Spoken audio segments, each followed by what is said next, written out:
곱하기를 하면은 뭐가 떠오르세요? 곱하기 하면 구구단 생각나죠? 그게 수학의 이제 잘못된 전형적인 점이죠. 예인가요? 전형적이네요.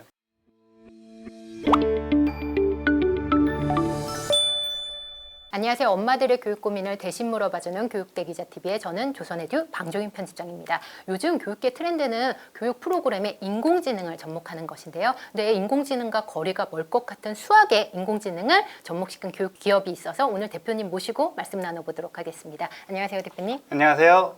먼저 교육대 기자TV의 자기소개 좀 부탁드리겠습니다. 네, 인공지능 세상을 살아갈 사람들의 수학 깨봉을 만든 조봉한입니다.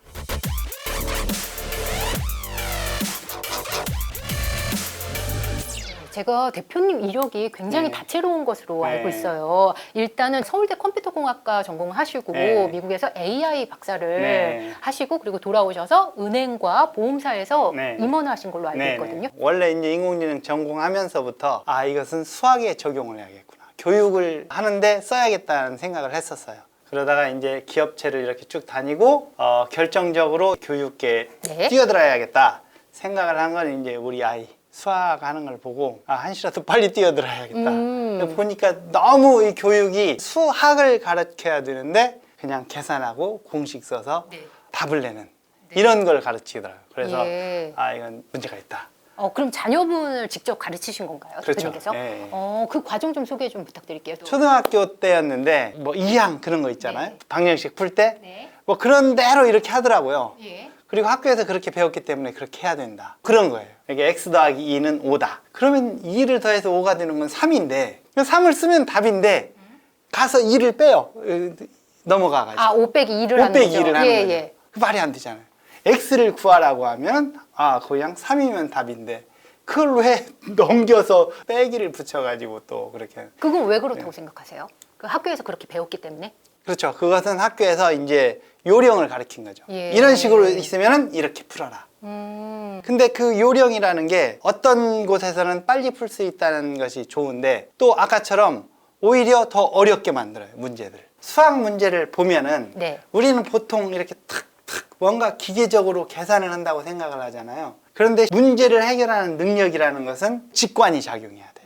이것은 이런 것이 필요하겠구나. 그 다음 그걸 가지고 이제 논리적으로 풀어내는 거예요. 그리고 또 따님을 가르치시다 보니까 우리나라 수학 교육에서 조금 문제점, 아쉬운 점 뭐가 또 있었을까요? 아쉬운 점 많죠. 문제를 풀면은 내가 이걸 해결했다는 기쁨을 느끼고 네. 더 높은 단계의 새로운 문제를 또 풀 수 있구나. 다시 말해서 깨우치고 파고들어서 깊게 들어갈 수 있는 힘을 얻는 게 수학을 공부하는 건데 그냥 이렇게 답을 내는 거예요. 공식과 요령과 암기로서. 그러니까 그 문제 하나는 맞출 수 있지만 네. 새로운 문제를 맞출 수가 없다는, 새로운 생각을 할 수 없다는 거죠. 예를 들어서 네. 학부모님들이 많이 보시나요? 많이 보시죠. 예. 학부모님도 이해할 수 있을 만한 예를 그런 들어주시면 예를 더 좋을 들어요. 것 같아요. 예. 우리 기자님 곱하기를 하면은 저한테 지금 문제를 예. 주시는 건가요? 뭐가 예. 떠오르세요? 곱하기요? 예. 곱하기 하면 구구단 생각나죠? 그게 수학의 이제 잘못된 전형적인 점이죠. 예인가요? 전형적이네요. 그러니까 곱하기를 하면 뭐가 생각이 나야 되냐면 직사각형이 생각이 나야 되는 거예요. 곱하기를 하는데요? 예. 한 분도 안 계실 것 같은데요? 곱하기 하는데 그렇죠. 직사각형이 생각나는 분은? 곱하기라는 것은 여러 번 더했다는 거잖아요. 복제를 한다는 거예요. 복제. 예를 들어서 뭐 5 곱하기 6이다. 그럼 5를 6번 복제를 하는 거죠. 그렇죠. 5를 6번 더한 거죠. 더한 거죠. 예, 맞습니다. 이렇게 더하면 반드시 모양이 직사각형이 되죠. 이미지로 딱 생각을 해보면은 예. 5개를 6번 척척척. 네. 그러니까 우리가 직사각형 면적 구할 때도 곱하기 하는 거잖아요. 왜 직사각형 면적을 구할 때 곱하기를 하냐? 정사각형의 개수가 몇 개인가가 면적이거든요. 네. 그러니까 정사각형이 하나, 둘, 셋, 넷, 다섯, 그것이 6개. 그래서. 그러니까 곱하기는 그래서 직사각형이 됩니다. 직사각형이요. 그러면 이제 곱하기가 떠오르잖아요. 네. 이제 직사각형으로. 그러면은 예를 들어 5 곱하기 5. 그러면 어떤 생각이, 어떤 그림이 떠올라요? 정사각형이네요. 그렇죠. 정사각형. 그런 식으로 그렇죠. 이미지화를 정사각형. 해야 된다는 말씀이세요? 그렇죠. 이렇게 이미지화하는 게 사실 저희는 공식에 너무 익숙하다 보니까 네. 구구단을 외우는 것보다 사실은 조금 느리게 처리가 되지 않나요? 그게 비주얼 정보가 예. 실제로 우리가 이렇게 텍스트를 외우는 정보보다 몇천 배 빨라요. 이미지가. 비주얼 이미지가. 그래요? 그러니까 사람들은 본 거에 대한 것을 잘 기억을 하는 거예요. 들은 것은 기억이 잘 안 나요. 반대 상황일 것 같은데 오히려 더 이미지화가 빠르다는 그럼요. 말씀이세요? 이미지를 통해서 수학을 정복을 하는 과정이거든요. 꿰뚫는 과정이에요. 아주 쉬운 것부터. 더하기, 빼기, 곱하기, 나누기, 뭐 루트, 제곱, 로그 뭐 이런 것들이 있는데 이런 것들 하나하나를 깨치는 과정인데 그 하나하나가 쉽게 이제 깨트려지는 거죠. 비주얼 정보를 통해서. 이런 게 있어요. 15제곱에서 16제곱을 하려면은 여기 하나, 여기 한 줄. 그러니까 15 더하기 15 더하기 1 또는 16 더하기 16 빼기 1 이렇게 하면 되잖아요. 그렇죠. 이제 그것들이 이렇게 쭉 움직이면은 예를 들어 x면 x제곱이 이렇게 됐잖아요. 그럼 x에다가 하나 더한 것의 제곱. 예. 그럼 여기 x 더하기 여기 x. 예. 맞죠? 예. 그러니까 2x가 되는 거예요. 이 끝에 하나. 네. 그게 미분이에요. x제곱 미분하면 2x라는 말 들어보신 적 없어요? 있죠. 2자 앞으로 나오고 위운 거. 그러면 이걸 이해하면 초등학생도 미분을 접근할 수 있다. 그렇죠. 근데 대표님이 이렇게 설명을 해주시니까 저희가 체감이 되는 거죠.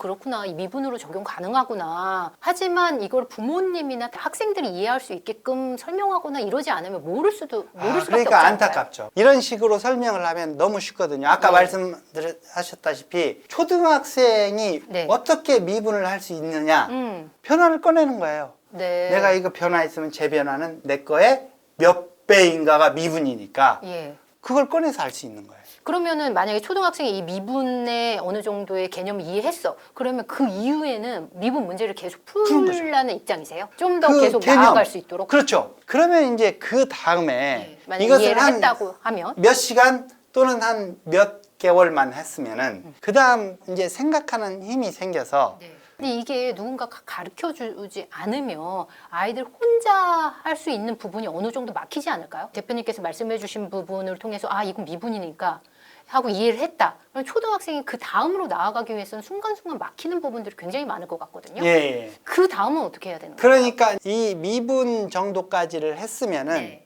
그 다음은 내가 할 수 있는 힘이 생겼어야 돼요, 이미. 아까 말씀 중에서 공식을 외우면 안 된다. 예. 구구단을 강조하셨는데 구구단을 그러면 외우지 말아야 된다는 입장이신가요? 구구단을 외우면은 절대 안 돼요. 구구단을 안 외우고 문제를 빨리 풀 수 있을까요? 구구단을 어떻게 해서 알아야 되냐면은 아까 직사각형이라고 나왔잖아요. 네. 직사각형을 보고 구구단이 저절로 몸에 새겨져야 되는 거예요. 5 곱하기 네. 뭐 246을 하라. 5개가 246개가 있잖아요. 그럼 2개씩 묶어서 10이 되잖아요. 그럼 10의 개수는 123개일 거 아니에요. 그러니까 123, 10이죠, 답이. 그러니까 1230이라고 우리가 말을 하고. 곱하기들이 이 아까 그 직사각형으로 하면 몸에 저절로 새겨져요. 예. 저절로 외워지는 거예요. 이미지화로 이미지화로. 체화를 체화를 한 했다는 거죠. 단순 문제 같은 경우에는 네. 이미지화가 효율적일 것 예. 같다는 생각도 드는데 굉장히 복잡한 문제 같은 경우에는 이렇게 이미지화하는데 굉장히 많이 시간이 걸리지 않을까요? 아주 좋은 질문. 그러니까 예를 들어 1234 곱하기 2848을 하라. 네. 그러면은 계산기를 써야죠. 계산기요. 사람은 계산기가 있잖아요. 그것을 바보처럼 이렇게 일일이 계산을 하면 안 되죠. 사람은 계산하는 방법만 알면 되는 거예요. 대표님 말씀 듣고 수학을 계산기로 익숙하게 했다가 중학교, 고등학교, 수능 때는 계산기를 어쨌든 사용하지 못하는 거잖아요. 그러면 그동안의 노력들이 사실 더 오히려 역효과가 있는 수도 있을 수 있지 아니죠. 않을까요? 실제 문제를 보고 거기에 핵심이 무엇인가. 그러면 그 핵심을 꿰뚫는 순간 답이 나오는 거거든요. 대표님은 연산에 대해서는 어떻게 생각하세요? 연산. 연산. 연산이라는 것은 기계적인 연산은 절대 하면 안 돼요. 기계적인 연산은 사람을 기계화시켜요. 다시 말해서 생각할 수 있는 힘을 안 줘요. 그러니까 아까 말한 것처럼 99에다가 7을 곱하면은 99보다는 100이 훨씬 쉬운 숫자잖아요. 벌써 99를 딱 보면은 100이라는 것이 훨씬 쉽다는 생각을 한다는 것 자체가 일단 뛰어난 거예요. 그러면은 99가 7개면 그냥 100이 7개구나. 단 7개가 모자라네. 그러니까 700 빼기 7이라고 하는 게 훨씬 감도 오고 느낌도 오고 그게 바로 수학이에요. 근데 그거를 99 곱하기 7하면 7, 9, 64 외웠죠 이제. 외우면은 일단 외운 걸 써먹고 싶어요. 그 무작정 그냥 7963, 7963 단원이면 뭐 해가지고 700에서 7을 빼면 얼마예요? 693이 나와야 되는데 693이 나오겠죠. 많은 부모님들이 느끼시는 수학에 대해서 선입견들, 예, 학생들도 선입견이 있지만 그렇죠. 수학에 예. 대해서는 부모님들도 선입견이 그렇죠. 굉장히 예. 많거든요. 예. 선입견으로 좀 찝어주시고 싶은 부분이 있으면 뭐 알려주시면 감사할 것 같아요. 저는 그 생각을 했으면 좋겠어요. 학부모 입장에서는 수학을 잘하게 하고 싶잖아요. 그렇게 해서 무조건 이제 학원에 막 보내요. 네, 그리고 시험 점수 많이 맞으면 좋아요. 그렇죠. 근데 이제 본인을 생각해 보시면 돼요. 본인이 수학을 배울 때 내가 왜 어려웠던가? 나한테 이런 수학이 있었으면 정말 쉬웠을 텐데. 그래서 실제로 어머니들이 가장 쉬운 수학 한 번이라도 좀 접해보고 아 이렇게 하니까 아까처럼 엄청난 것들이 쉬워지네. 이게 문제 하나 푸는 게 중요한 게 아니구나. 네. 수능 같은 건 정말 우습구나. 내가 정말 공부를 확실하게 하면은 하루에 30분만 해도 이건 우습게 풀어지는구나. 예. 이걸 깨달아야 되는 거예요. 수학을 보고 즐길 줄 알면 최고봉이에요. 수학의 재미를 느끼게 해줘야 돼요. 제일 처음에 그러면 쉬워야 돼요. 일단 접근하기가 쉬워야 네. 돼요. 그 다음은 왜 그럴까? 이제 이 생각을 하게 하면 되죠. 그래서 왜라고 묻는 힘? 어렸을 때 맨날 묻잖아요. 왜 그래? 이건 뭐야? 어릴 때 죽으라고 묻다가 초등학교 딱 들어가는 순간 안 물어요. 진짜 물어야 할 때. 네. 기계와 차별하는 힘.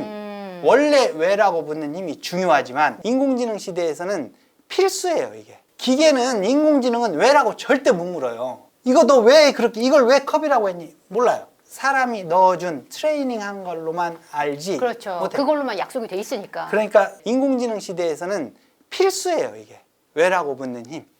요즘에 많은 분들이 부모님들 고학력자들이 많으셔서 예. 수학을 직접 가르치시는 경우도 굉장히 많거든요. 맞아요. 좀 유의해야 될 부분 있으면 마지막으로 한 가지 덧붙여 주시면 감사할 것 같습니다. 자기가 배운 대로 하면 안 돼요. 저 기본부터 시작해서 왜 그런지까지를 알려주면은 네. 괜찮아요. 그런 분도 있죠. 근데 공식으로 하면 안 돼요. 하다가 보면은 사람이 재미가 없어져요. 그러면은 아까 말한 거 초등학교 1학년 때 이미 미적분에 대한 개념, 기초적인 의미가 꿰뚫어져 있는 거여야 돼요. 그래서 수학이라는 체계적인 학문은 위로 갈수록 할 게 더 없어지는 거예요. 초등 한 칸 때 올라가면. 개념을 다져놨기 때문에. 그렇죠. 근데 우리는 고등학교 가면 중학교까지 배운 거 다 없애고 예. 여기서부터 다시 배워. 맞습니다. 다시 공식 다 해. 그런 것들이 이제 이어지도록 하는 공부 이런 것을 해야 되는 거예요. 네, 오늘 조봉환 대표님의 말씀이 수학을 어렵게 하는 많은 학생과 학부모님들한테 도움을 주신 것 같습니다. 장시간 귀한 말씀 감사합니다. 감사합니다. 대기자 TV